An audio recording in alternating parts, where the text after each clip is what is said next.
This is Martial Arts Explorer, exploring practical technique as derived from classical martial arts. I'm Scott Combs.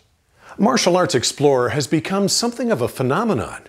The number of people who download our show each month rivals the number of subscribers to the largest martial arts magazines in the world.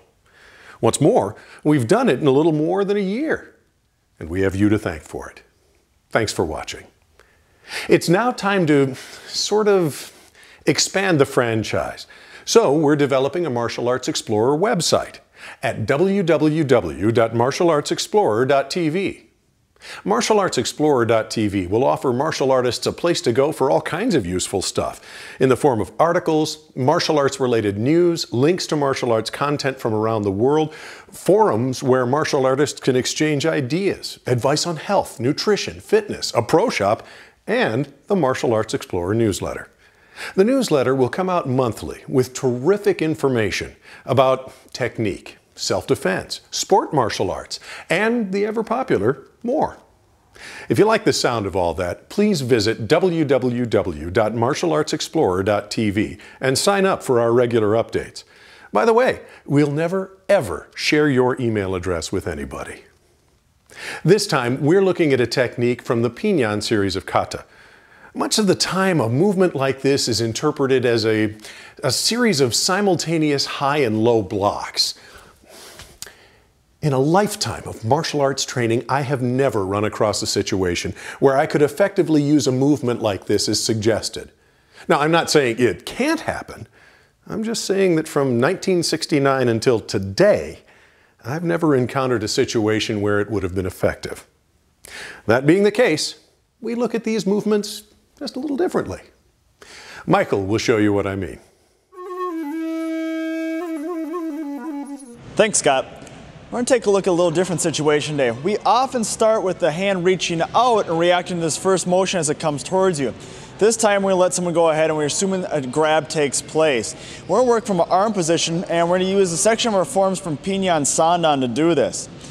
The form starts ready position as we turn into a middle counter, step in, low strike, double strike, turn, and it just repeats.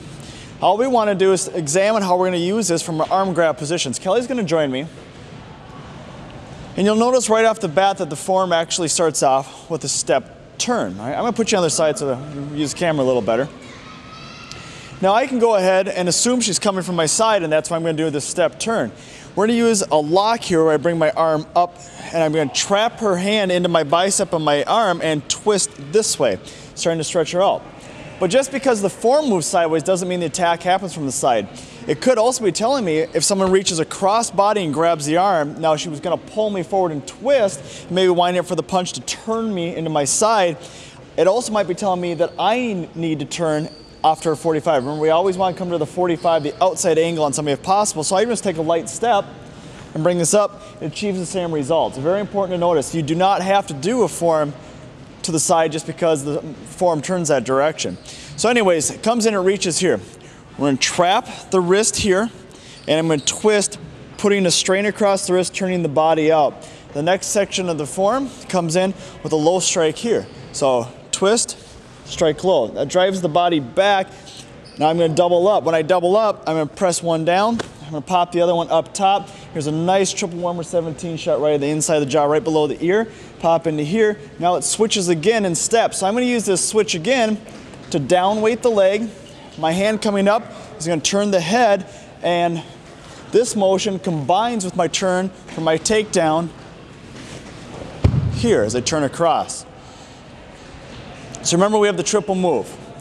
I turn in, come up to a middle counter type position, drop into my bottom hand, then 2, 3, turn.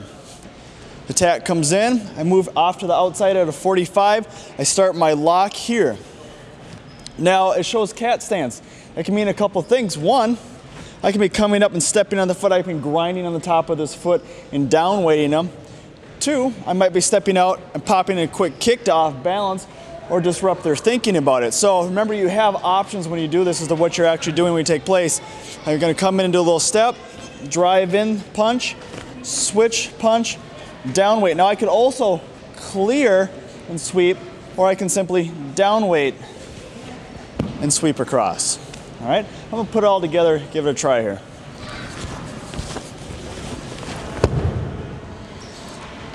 All right, so it works pretty nice. You're just moving through up, down motions, twisting across, turning and driving the body.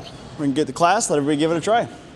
Today, guys, we're gonna look at Pinion Sandan, and a move that instead of working from the lead hand touch like we usually do, we're gonna start out with the bicep grab. If Jordan reaches across, remember this is a cross grab, that's important to note. I'm gonna lock up and I'm gonna step to the outside and twist, all right? This starts turning the body out and away. Now my foot here from a cat stance, I can just be stepping on this foot, trap him down. And that's an easy way to do this when we first begin. Trap and lock, drive this low punch in. Now we're gonna reach out and push this down and rotate up. Now your partner needs to react fairly realistically for this to work. If he turns and he locks this up on me and I come in here, when I go to do this, I'm gonna get hung up and I can't switch hands because he's holding onto my bicep. But if I was to come in and actually punch him, he extends out, everything weakens here, allowing an easy switch as we come up top. Now when you come in this triple warmer 17 shot, you want to remember you can use a couple different parts of your hand to hit it with. Now if you're going to hit triple warmer 17, it's right below the ear and it's up and slightly back in. You can twist and snap your pinky knuckle right into it and roll it forward.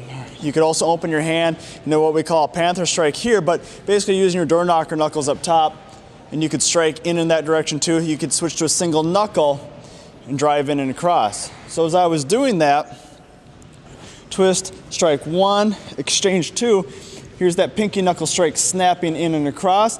Now all I'm gonna do when I switch the hands again, we're gonna weight him, all right? Make sure you weight someone onto the foot that you're gonna take. If he's weighted onto his back leg and I sweep, his leg just comes off the ground.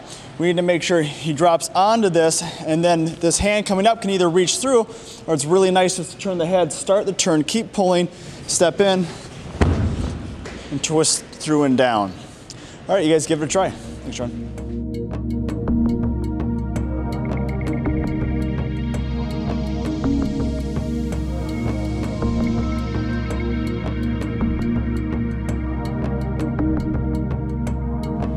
Just bring it up, trap it right into your arm.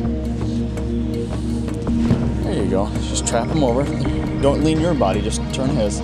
See how you started to turn him? Just by twisting out when you did that? Take this hand, punch him in the low ribs. All right, take your left hand, push down on his elbow, keep pulling it out of the way. Now circle this up, back fist high. There you go, grab a shoulder with that hand. Step across, pull, oh, step the other way, step towards me. And step your left foot. There you go. Bring your left hand around and start the sweep. There you go. That's the beginning of it.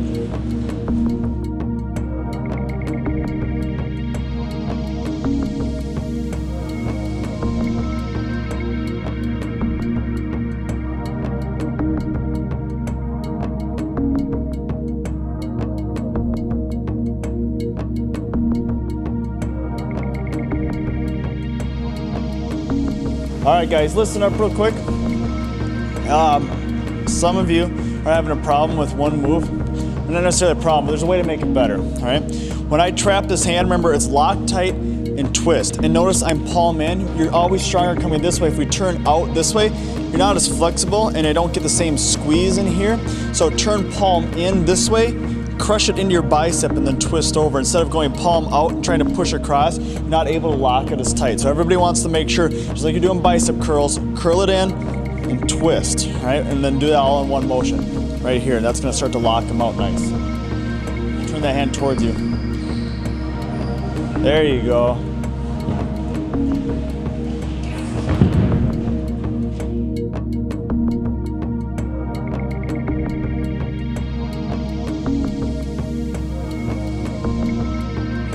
There you go. And if you're trying to get that foot in here, just go ahead. You bring this up, bring it up tight, and just twist. And just step on it.